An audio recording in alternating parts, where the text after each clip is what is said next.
We hope you and your loved ones are safe and in good health. We know the storm caused delays, so we're giving you extra time. Season Splendor's early bird deadline is now November 14 and final registration closes December 8. Don't miss your chance to be part of this festive marketplace. December 13 in Montego Bay and December 20 in Kingston. Register now at love101.org/season splendor. That's love101.org/season splendor. And let's make this Christmas season truly splendid. Caroling out in the snow. There'll be scary ghosts. That's right. Season Splendor is happening, and we're giving you extra time to register. All right, time is now 7 o'clock, which means it's time for the Morning Watch. Listeners to Love 101 FM are advised that the views and opinions expressed in this program are not necessarily those of Love 101 FM. The Morning Watch today is brought to you by Bashco Trading Limited, the store that gives you more. Well, if you want buy appliances for your home with the quality high and the price low, get it on a Bashco. Get it on a Bashco. Bashco. Be everything where you need. Bashco quality service guaranteed on a Bashco. Get it on a Bashco that gives you more. Yeah, Bashco. Get furniture for your house, and linen everything for your kitchen, rocks, hubs, and more at Bashco. The store that gives you more. Bashco.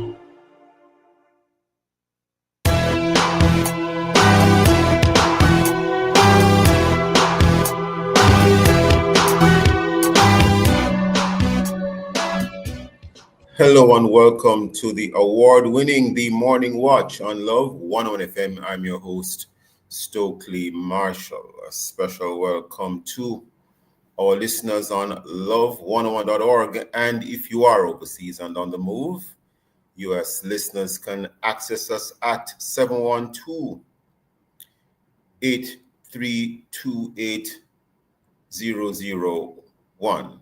And if you are in the UK, 0330-332-6541. And I'll read that again. US listeners can access us at 712-832-8001. And if you are in the UK, 0330-332-6541. Or join us via the Love 101 FM app that can be downloaded from the Google Play Store or the Apple Store.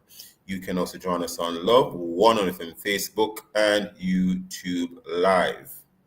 And in the first watch today, well, before we get to the first watch, I would like to greet all of you, listeners, viewers, all of you at home, wherever you are, particularly after the passage of Hurricane Melissa. Words cannot express. This week, we'll be looking at various issues related to Hurricane Melissa, and we invite you to stay with us. In the first watch today, post Melissa, how does disaster relief work? And in second watch, again post Melissa, exploring town planning, rebuilding, and restoring. Well, for our social media question, we ask, how can we restore the rich heritage of our towns, especially when the physical landmarks have been decimated? Share your responses on our Love 101 FM Facebook page and YouTube channel, and also on WhatsApp, 876-997-3125, using the hashtag The Morning Watch. We'll share your response later on the program, but first, here is I quote. Chakal? But neither are you free to abandon it. And again, this is one of those from someone who is unknown. That's right. You are not obligated to complete the work, but neither are you free to abandon it. Good morning, Jakal. Good morning. I hope you are doing as well as you can. I'm doing well. God is good. I'm doing well. Yes. The first watch. We'll be back after this break.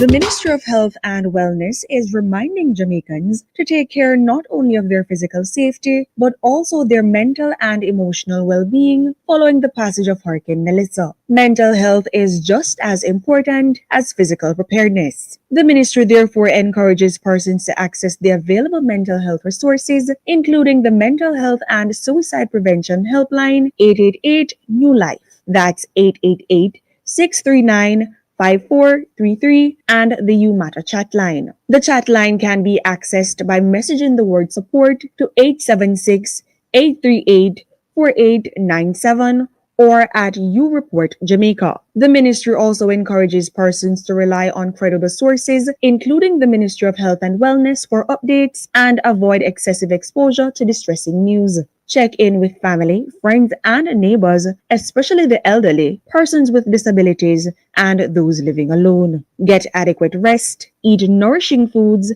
and practice deep breathing and relaxation exercises.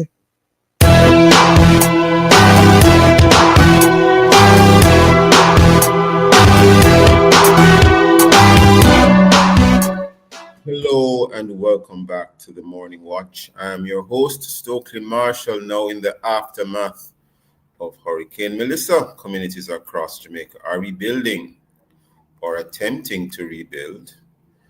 And for many persons, this is not necessarily something easy to do, especially based on where they may be at the moment.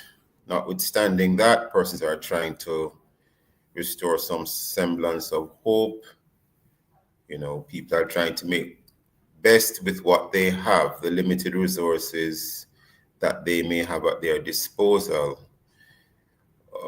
But what really happens behind the scenes in disaster relief? How are decisions made? And what lessons, if any, can we take going forward? We have as our guest today Dr. Barbara Carby, former Director General, Office of Disaster Preparedness and Emergency Management, ODPEM, former Director General of ODPEM. She is a disaster risk management expert. Dr. Carby, good morning. Dr. Carby, can we hear you? Can you hear me now? Of course we can. Yes, thank you very much for joining us. Hello? Thank you very much for joining us. We are hearing you. Well, I'm hearing you. Oh, wonderful. Yes. Well, thank you for having me, and a very good morning to all your audience and yourself. As I was introducing you, the word honorable was coming out of my mind to say with words. And then I said, well, it doesn't say honorable here, but I regard you as honorable, Dr. Barbara Carby, because of the stellar work you have done in the past for the country and elsewhere in these sorts of matters. Now, that's so kind of you. Thank you. You're most welcome. Now, first of all, trying to be as pleasant as possible, but we know that the country is going through a lot of crises at this time. In terms of relief, Dr. Carby, what are the mechanics of relief? And bearing in mind that persons are suffering from lack of food, shelter, clothing, I hate to say this, but sanitation. Yes. To prevent the outbreak of disease and other things, just clearing roads, things like that. Dr. Carby, what are the mechanics of relief? Okay, well, first of all, let me express my condolences to those families who lost loved ones in this terrible event, and to empathize with those persons who are in very difficult circumstances now, which I hope will be relieved very soon. So much of the mental heavy lifting for response is actually done long before. This is when you do your planning. And it's very important to plan very carefully, as you would imagine. So I pulled up the National Response Coordination Plan, which I happened to write for ODPEM. And in terms of relief management, one of the things that would have been done, or should have been done before was to develop what we call scenarios. These are really like what if scenes. What if a category 3 hit? What if a category 5 hit? And then you try to sort of anticipate how much you would need for relief in those circumstances. So Yes. let us say, for example, your scenario says the hurricane is going to come ashore somewhere on the south coast, Yes. St. Elizabeth, Clarendon, and so on. You would have an idea of the population based on the census. You have an idea of the housing types, again, based on the census.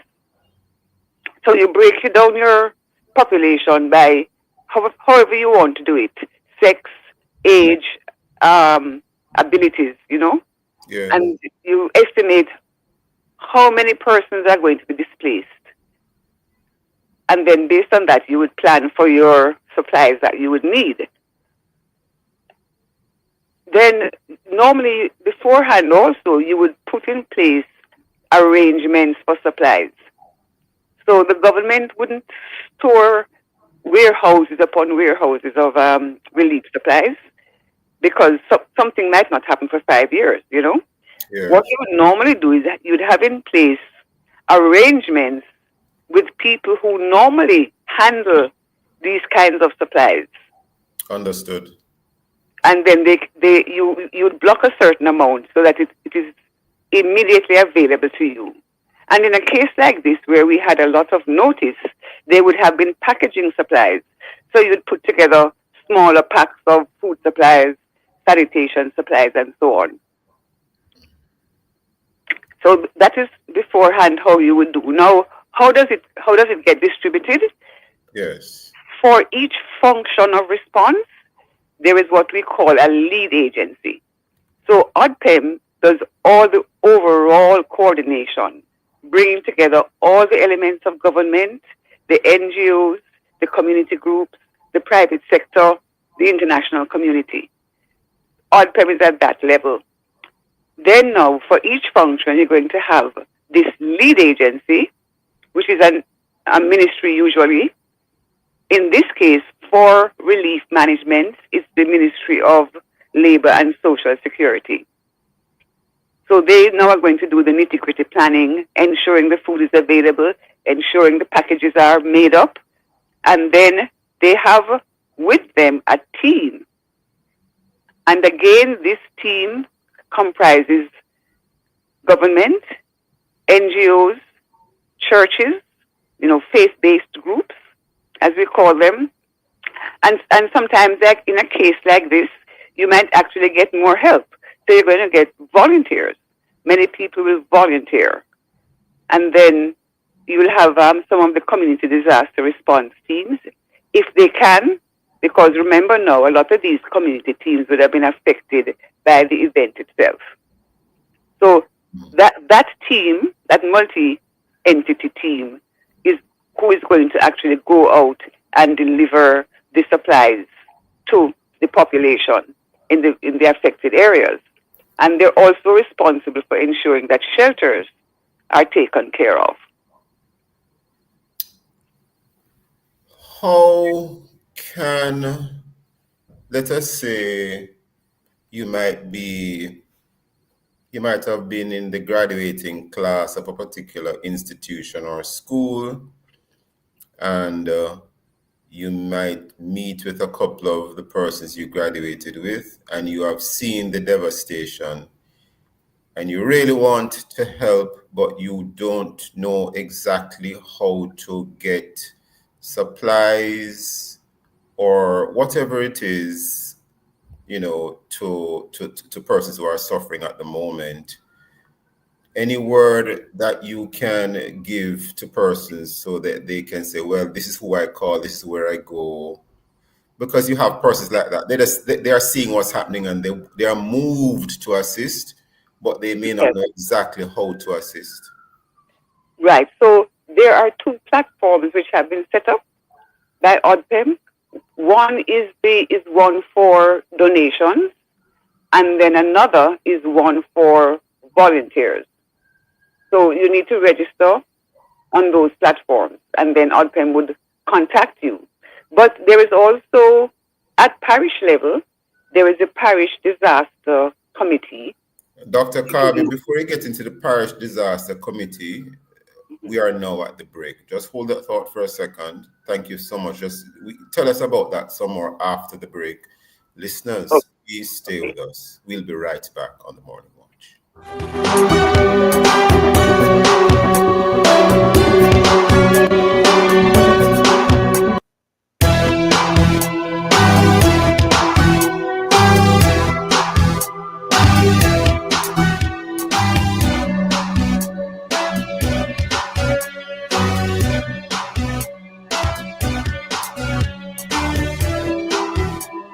Time on Love 101 is now 7:15 a.m. Well, if you want buy appliances for your home with the quality high and the price low, get it on a Bashco. Get it on a Bashco. Bashco. Bashco. Be everything what you need. Bashco. Quality service guaranteed on a Bashco. Get it on a Bashco that gives you more. Yeah, Bashco. Get furniture for your house, then needing everything for your kitchen, rocks, and more at Bashco. The store that gives you more. Bashco. Mama work hard, for real. She do the most to send me and my brother go school. So, the dream was always to go to university. Well, I fulfilled 2 dreams with 1 Jane Bank savings plan, you know. I further my education and I make mama proud. Save so you can make the part, travel part, graduate like a star. Stop wishing you could. With your Jane Bank savings, you absolutely can. Jane Bank will help you find a way.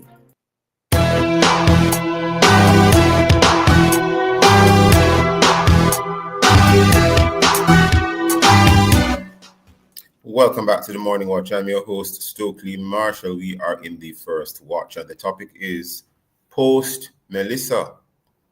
How does disaster relief work? Our guest is Dr. Barbara Carby, former Director General, Office of the Disaster Preparedness and Emergency Management, or the PEM. She's also a disaster risk management expert.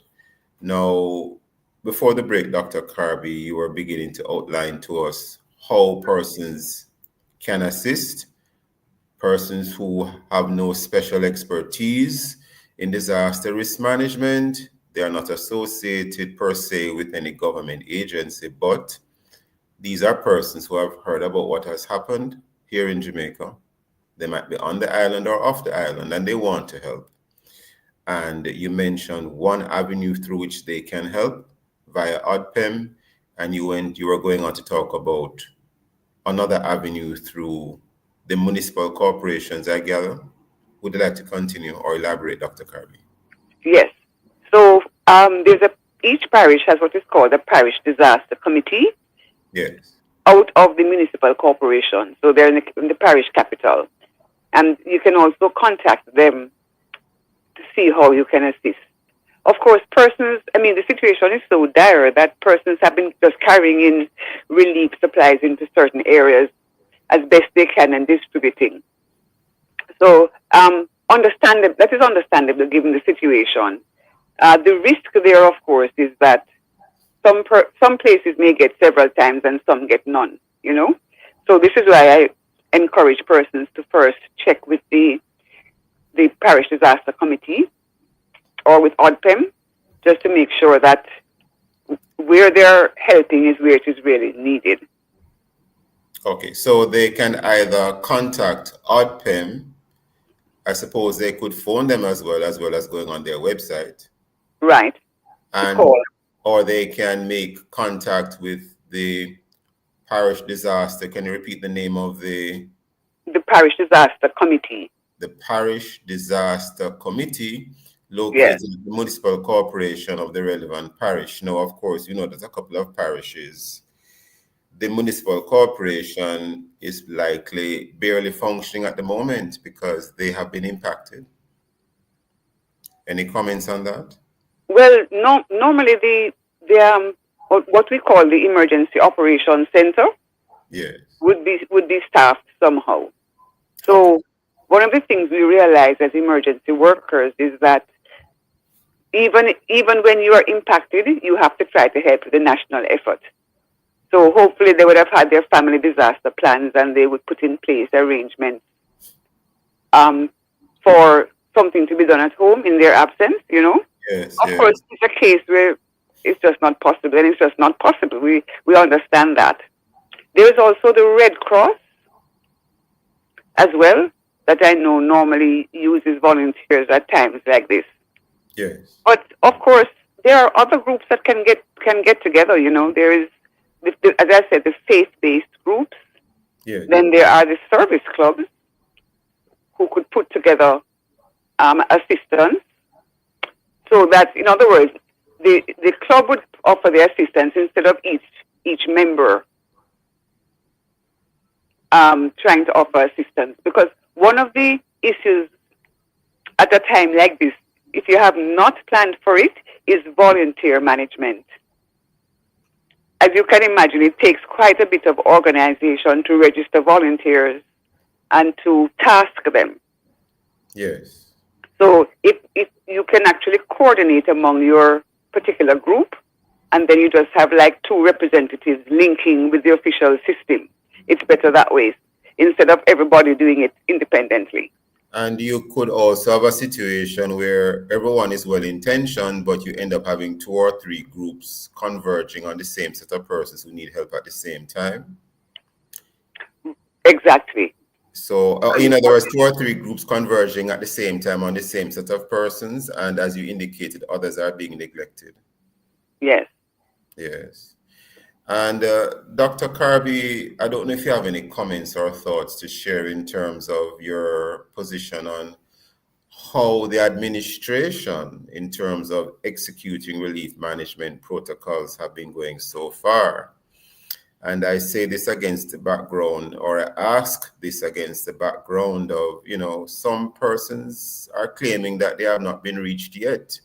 They haven't heard from anyone in officialdom, whilst others have heard from those who are able to come to their aid, and it's creating a level of anxiety, which, I can only imagine. I'm not in that position, but can you imagine days have gone by, you haven't seen anyone coming to your rescue? Dr. Kirby? Yes, I fully understand that. And I think a lot of that is a function of access. I know that there is helicopter support because you really would need helicopters to get into some of these areas. These areas, yes. Yes, so I know there is a helicopter support.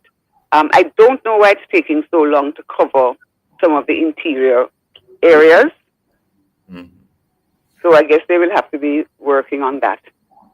But yes, I have spoken to many people who have not seen any kind of official presence yet.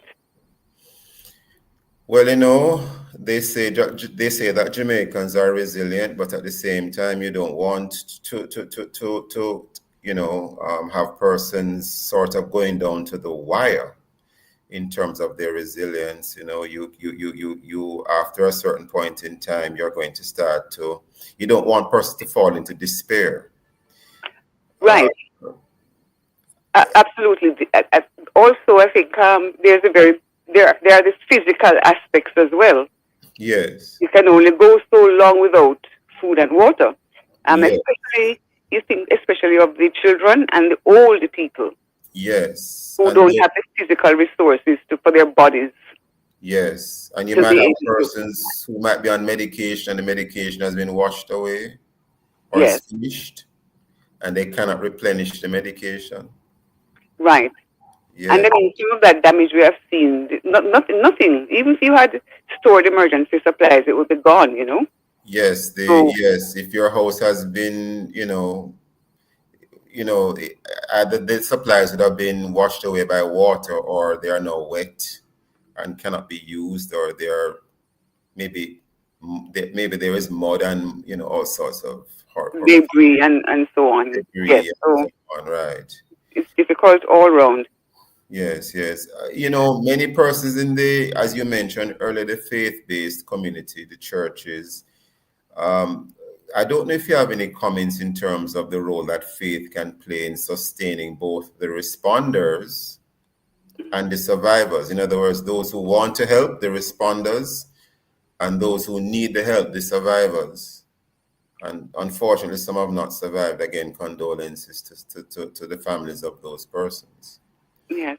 But Dr. Kirby, what role, if any, can faith play in all of this? Well, I think faith-based organizations have two roles. Yeah. One is on the physical level, so providing relief as best they can. Yeah. So, I mean, I keep telling people we are blessed in that not the entire island was not affected. Thank God, the entire So, island was decimated, yes. on this side, we can assist. So the various faith-based organizations can organize to help those communities which are very badly affected. Yes, those that are literally on their face in many cases. Yes. And then, of course, there is the whole sort of psychological and mental aspect.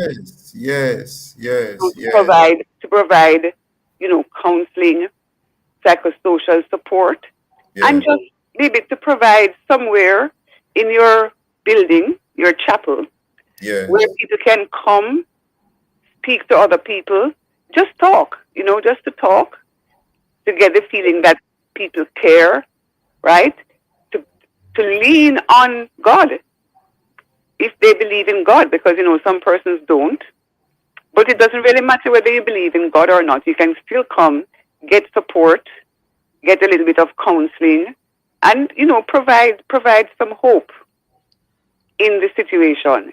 So I think it's very, very important for this. In the situation, yes, Dr. Kirby, provide some hope in the situation. In fact, you are essentially talking about how to integrate faith with national disaster plans. I don't know if that's what you intended to do, but it's sounding like that's what you're doing. I don't know if at the sort of governance level in government, at the ADPEM level, if faith plays any role. I know some persons may think faith is of no value there, but I would beg to differ, if only because persons need that hope, and faith is normally the vehicle to provide that hope. I don't know if in disaster management preparation, you are factoring in, it sounds as if you do, or it's still being done, the role of chaplains, the role of ministers of religion, and other persons of some religious faith, from the church, who can play a role in one shape or form, because it's not just a physical recovery. It's also that mental, psychological, and recovery in terms of their own faith. Dr. Kirby, as we wrap this morning, I don't know if you have any comments to leave with us there. Yeah, well, yes. In fact, the mental health of the affected population, and indeed the emergency workers, is factored into the planning. So you would have what we call psychosocial teams that go out to help the population afterwards with their mental health. And faith-based organizations are definitely a part of that, because you know that many persons who have been trained in theology have that as part of their training as well. Yes. So they can actually join the psychosocial response teams to help the population and the emergency workers. Understood. Dr. Kirby, before we wrap this morning, I'm just seeing this. I gather that I say so cautiously, I haven't heard anything official, but it appears as if the government of Jamaica is considering restricting movement in certain hours or areas to alleviate traffic congestion that has been impeding emergency and relief efforts following Hurricane Melissa. That's one. And secondly, what would be meant by official presence or official personnel in these areas? How would you know that someone is official? Well, first of all, your thoughts on restricting movement in terms of traffic congestion. In fact, it occurred to me because people I know have gone down to look for their families and so on. Yes. But I gather there are other people who are just going to look. So, that will just cause problems. I Yes. actually thought of something like that, restricting the access. Exactly how the government would do it, I'm not sure. Yeah. Emergency workers would have some kind of ID. In terms of how to know if someone is official now, you're talking about that, some sort of ID. Yes, so the official workers would have some sort of ID, and there would have to be checkpoints. I would imagine the government would have to set up checkpoints to check why people are going in. So let us say, for example, you say you're going to deliver relief supplies, but there's nothing in the car. Yeah. And, they would then have to ask you further. Explain why, yes. But then... So that is how they would have. But I think it's necessary because I hear the traffic is terrible. Yes, but... I myself I don't have family that have been affected. So I have not gone down there. I discouraged people from going just for disaster tourism. Yeah, no, I agree with you totally. This is not a time to go sightseeing. No. I can foresee some human rights related issues coming up, putting on my attorney hat. Freedom of movement, but that's another conversation, Dr. Kirby. Well, I mean, there's always a state of emergency which can be imposed, which has its sort of... I wondered about that. I wondered about whether we were going to go in that direction, but so far, well, let us see what happens more and on. Dr. Kirby, I want to thank you for your time and for your thoughts. We are slightly over time, but I want to thank you for sharing what you have shared with us. Thank you so much. You're quite welcome. Listeners, please stay with us. We'll be right back on the Morning Watch.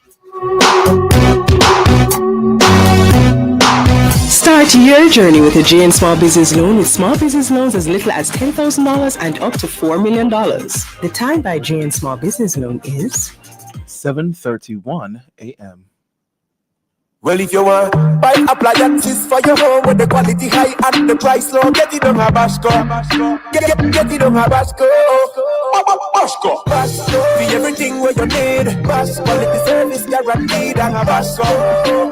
Get it on Habasco that gives you more. Yeah, Habasco. Furniture for your home, linen, everything for your kitchen, laptops and more at Habasco. The store that gives you more. Habasco. When we started this company, we were focused on helping people find their way. And when it comes to critical illness and life insurance, we're all about helping people find a way to live more. Like our JN Life Aid that covers your first diagnosis and is there in case of a second occurrence. That's how much we're invested in you living your life. Welcome to the art of living insurance from JN Life.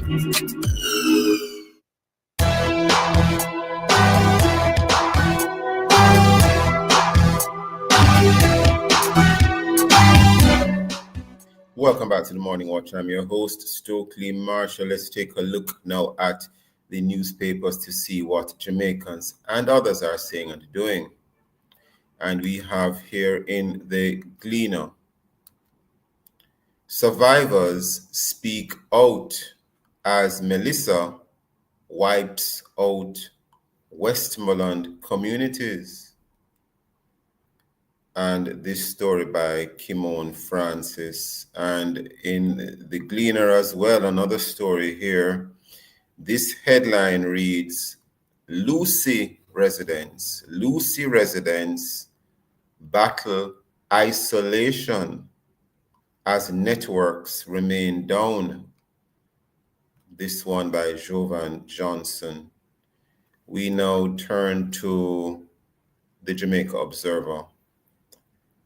And here the headline reads, homeless, hungry, and trapped. Burchell makes passionate relief assistance appeal for her constituents.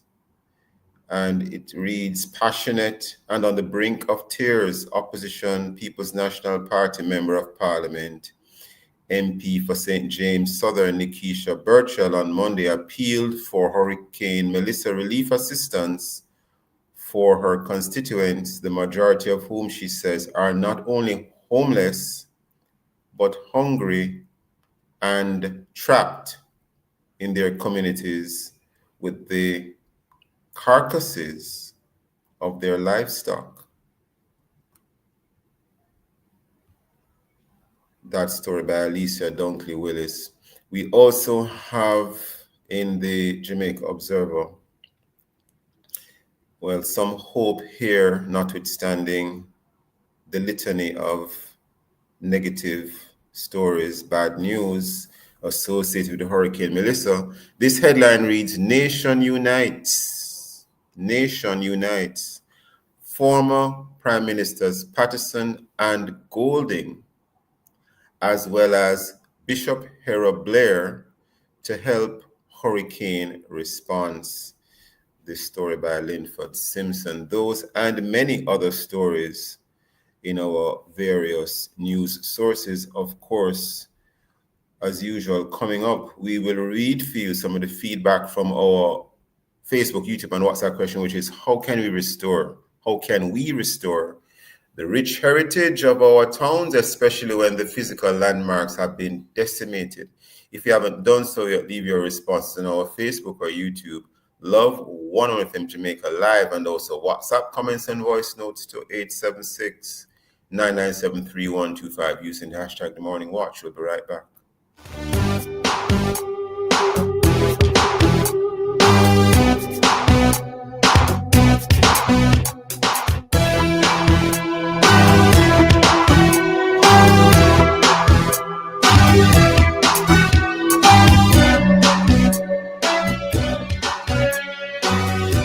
Well, if you want buy appliances for your home with the quality high and the price low, get it on a Bashco. Get it on a Bashco. Bashco. Bashco. For everything where you need. Bashco. Quality service guaranteed and a Bashco. Get it on a Bashco. That gives you more. Yeah, Bashco. Get furniture for your house. Then cleaning everything for your kitchen, rocks, hubs, and more at Bashco. The store that gives you more. Bashco. Start your day informed, alert, and ahead of the curve. Join us at 6:30 a.m. for the latest breaking news, weather updates, and everything you need to know. Clear, concise, connected. It's your morning news right here on Love 101 FM, the family station. On Mondays, the morning news is brought to you by the Ministry of National Security Live Good Anti-Violence Campaign.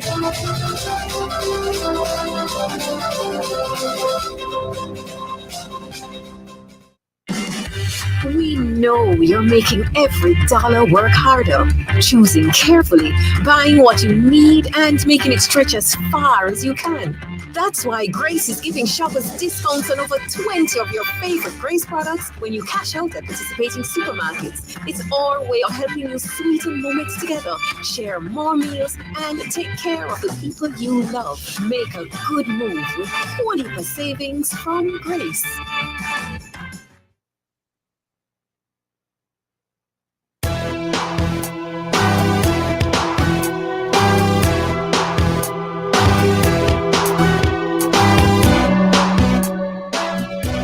Back to the Morning Watch. I'm your host, Stokeley Marshall. Now for your responses to our social media question, how can we restore the rich heritage of our towns, especially when the physical landmarks have been decimated? Jakal. No responses so far. No responses. Well, we move right into the second watch because we're going to be having a discussion with someone who is an expert, a specialist in urban planning. In the wake of Hurricane Melissa, the images of flattened homes, flooded streets, and uprooted lives across Jamaica are still vivid. And once again, we are reminded of how fragile life can be when nature, well, water, wind, rain, after a storm passes, the real test is rebuilding. And how do we find a way to restore what has been lost? How do we address or deal with the issues relevant to buildings and infrastructure?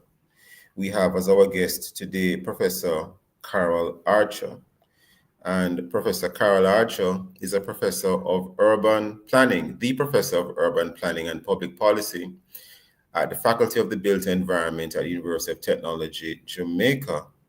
And she is very much a specialist on these matters, very, very knowledgeable and informed.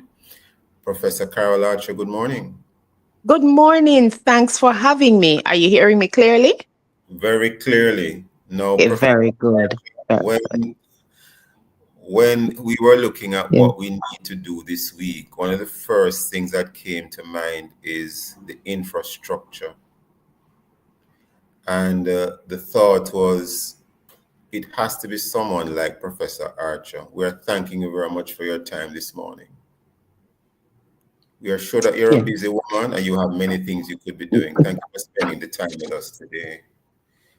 Now, first of all, how can the immediate issue of people suddenly being made homeless be addressed? I'm not saying this is something you normally deal with, but just as an opening comment, because persons have lost their roofs, windows have been blown out, people are sleeping in the open. And what of those who have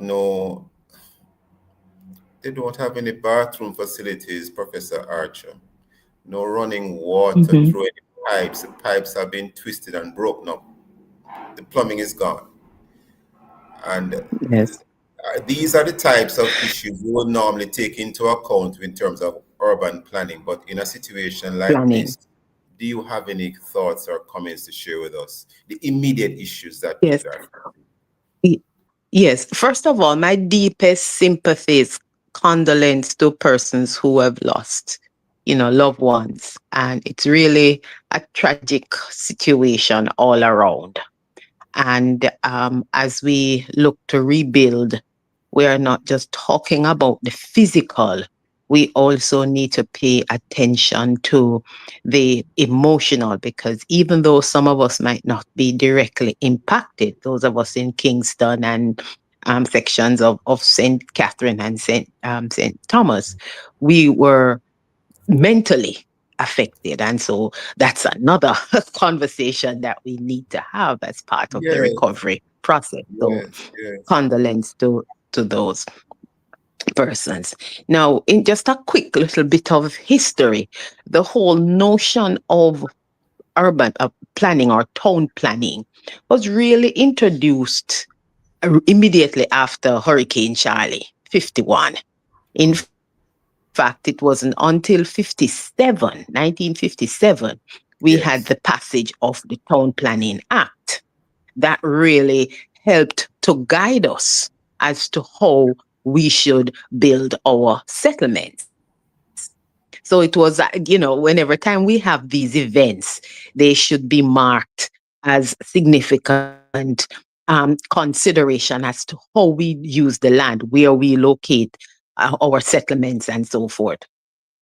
Unfortunately, since the Town and Country Planning Act and several other natural disasters subsequently, we've not really addressed how we planned, how we use the land, and we've not been guided by history. Unfortunately, in many instances, we would have done the opposite of what the lessons that we have learned since Hurricane Charlie. I think now, though, the opportunity presents itself once again for us to revisit history. So when we talk about, let's look at some of the basics. You're saying, where do we house people in time of, for temporary relocation in times of these natural disasters? When we do not have designated open space or designated facilities as we build our towns, to say, in the event of this is where, so you can move people from the affected areas into a space that is not as affected by the disasters. When we look at, for example, in Haiti, with the earthquake, what they had to do was to use public park and public green spaces to set up tent cities, so to speak. We might not have parks, but we can designate and say to folks, do not build here, because in the instance of disaster, this is where we're going to use to to designate for temporary shelter. That's one. So that is a lesson that I'm hoping we will take going forward. Have places where are identified and don't build out everything. The other thing we need to do is how we do our road network. Yes, and we need to demarcate. Before you mention the road network, Professor Archer, I gather we're now upon a break. Can you hold that thought for a second? Listeners, please stay with us. We'll be right back on the Morning Watch.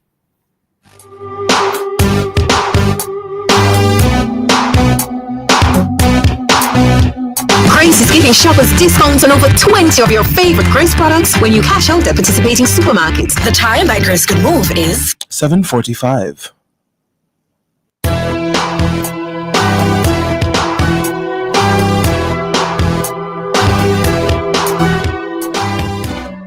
Welcome back to the Morning Watch. I'm your host, Stokeley Marshall. We are in the second watch, and the topic in this second watch is Post Melissa, exploring town planning, rebuilding, and restoring. Our guest is Professor Carol Archer, Professor of Urban Planning and Public Policy, Faculty of the Built Environment, University of Technology, Jamaica.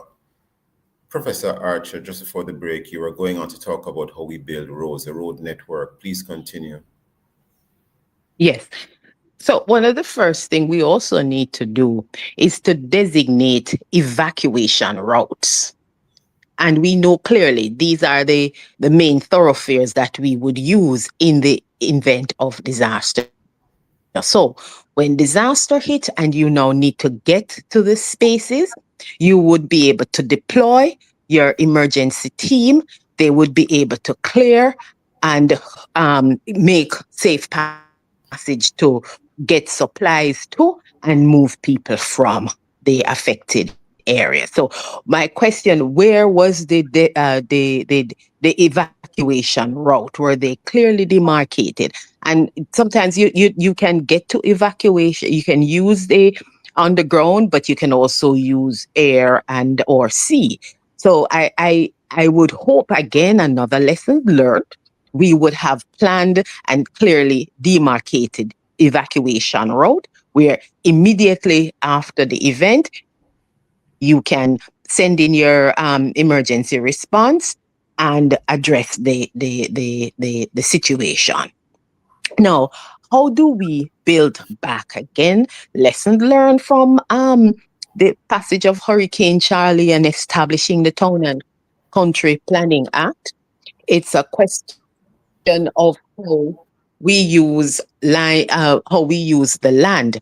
Now, we would have, since the passage of the Town and Country Planning Act, we would have only recently looked at development orders, which is how we, the zoning and the land use for the areas.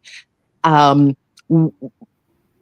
most recent ones that was done for St. Elizabeth and for Manchester, they did give consideration for climate change. But I think one of the issues that we faced there was the extent to which we were able to use appropriate data to do modeling and forecasting.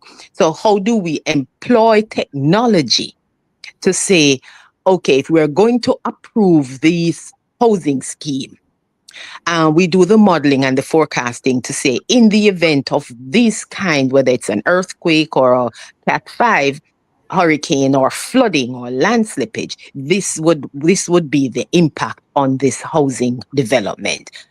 I think now lessons learned and the fact that we do have this technology, how do we ensure that we collect consistent constantly data to inform, and then we not just collect the data, but we use the data in our decision making process.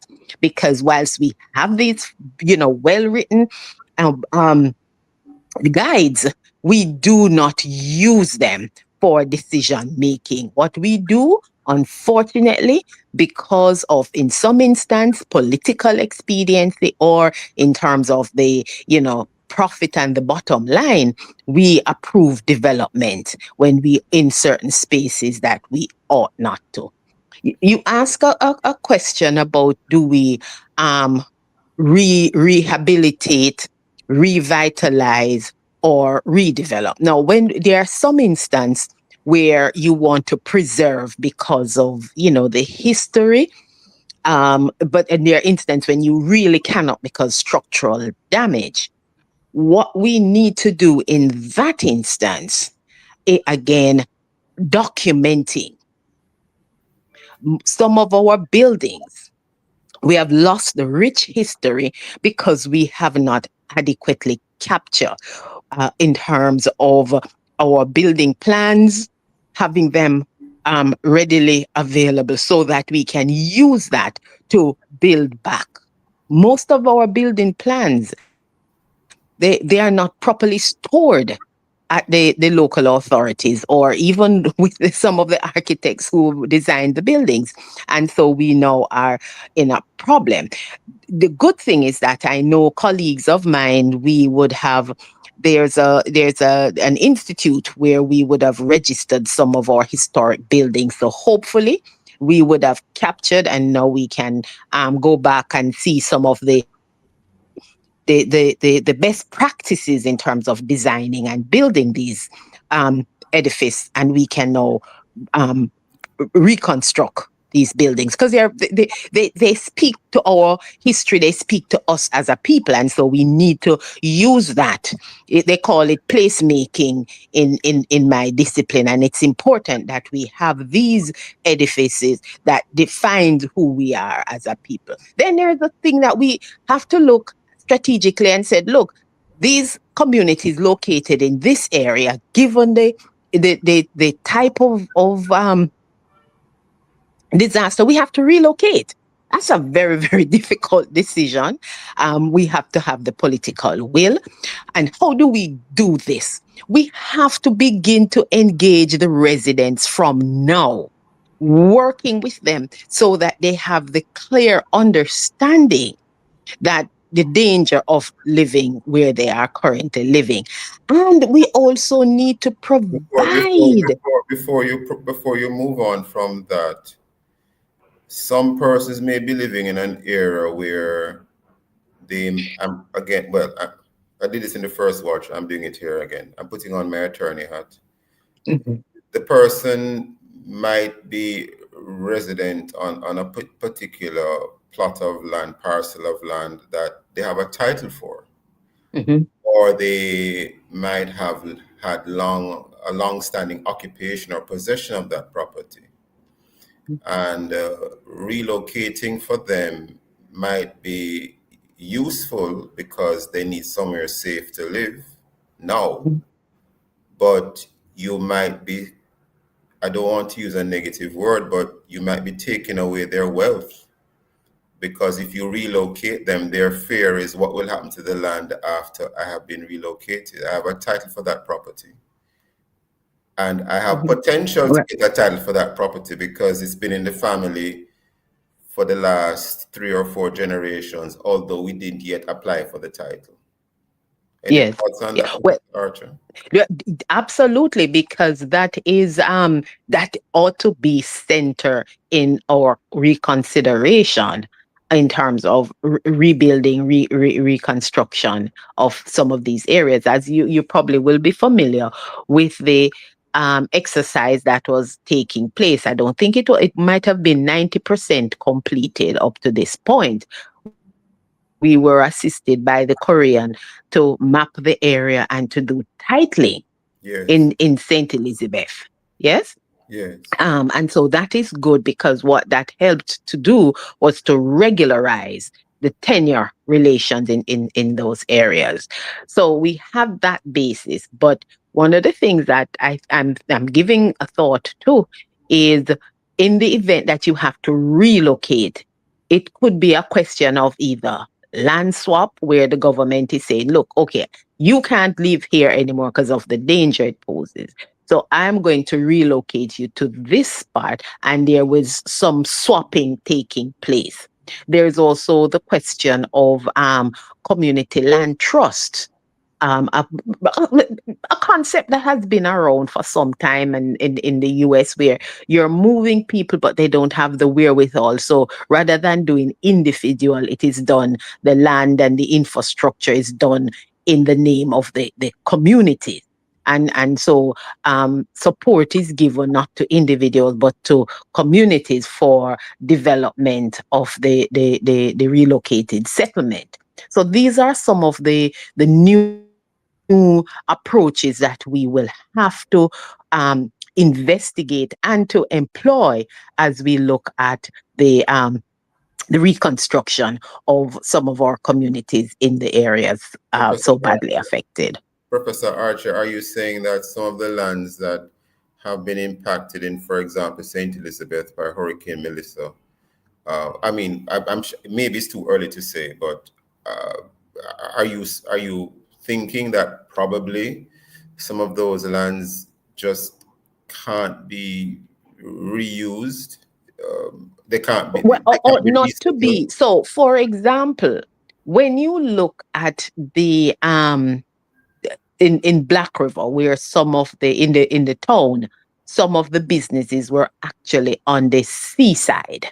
Yes, I think one of the questions that we need to ask: do we need? Let us not build on the seaside. Let us build across, maybe a good distance, and there's enough research that will help to guide us as to the distance given the storm surge. Now, the storm surge was such, and it's very difficult to predict. But if you, rather than have people building on the sea, you put the necessary natural barriers and enhance those, I hope we haven't lost you, Professor Archer. I'm not hearing at the moment. are you hearing me now? Is this better? Hearing you. Yes, yes, Yes. hearing you now. Go Rather ahead. than you now have to look at, because with sea level rise, the foreshore has been changing. So we now need to, this again is where Yes, yes. the data is necessary. And Change. so you now designate no built area, which would be along the seashore. Professor Archer, we're running out of time already, but a question has been raised here about documentation, because if someone has, even if the person has all their documents for their property, but their documents are lost, well, I know there is provision for you to do a lost title application at the National Land Agency. But Yes. there can also be other situations where they didn't have a physical title, but they have other proof of ownership Yes. or possession. I don't Yes. know if you have any thoughts to share there. And another question which has been raised is the whole matter of, well, I suppose you have touched on it. You know, some lands can't be resettled. Probably, we don't know yet, but any thoughts on those latter two things I just raised? The Well, issue of the good documentation and where do we go going forward with areas that have been badly affected? Yes. So the good thing is that we have the land administration and management program, which has now merged with the NLA.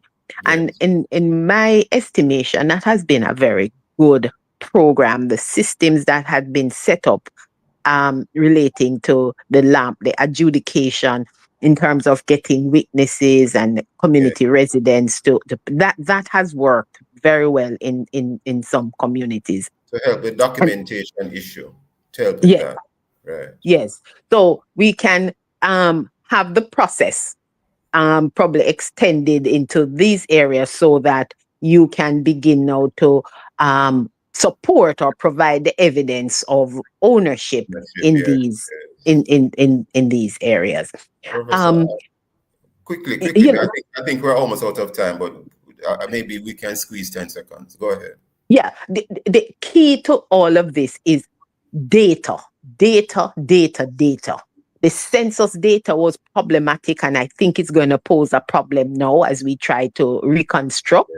I think the opportunity now is to ensure that we have appropriate data to Absolutely. inform how we do things going I forward. wish we had more time, but we have to leave it there this morning, Professor Archer. I want to thank you so much for your contribution this morning. Extremely invaluable, very, very invaluable, I should have said. Thank you so much for your time and for your thoughts, Professor Archer. Thanks for having me. Have a good day now. Thank you as well. And listeners and viewers, we want to thank you for being with us today. And of course, join me again tomorrow for more issues relevant to all the various topical and controversial issues we look at. Visit our Love 101 FM YouTube channel and Facebook page. And now TikTok at Love 101 FM Jamaica for this and all other Love 101 FM programs. And of course, download our Love 101 app and stay connected to us, the family station, Love 101 FM, the number one gospel station in Jamaica. Thanks to our producer, Kathy Gale, and to our guests. Join me tomorrow as I look at other issues of the day. I am Stokeley. Marshall, hand it back to Love in the Morning with the Jokal.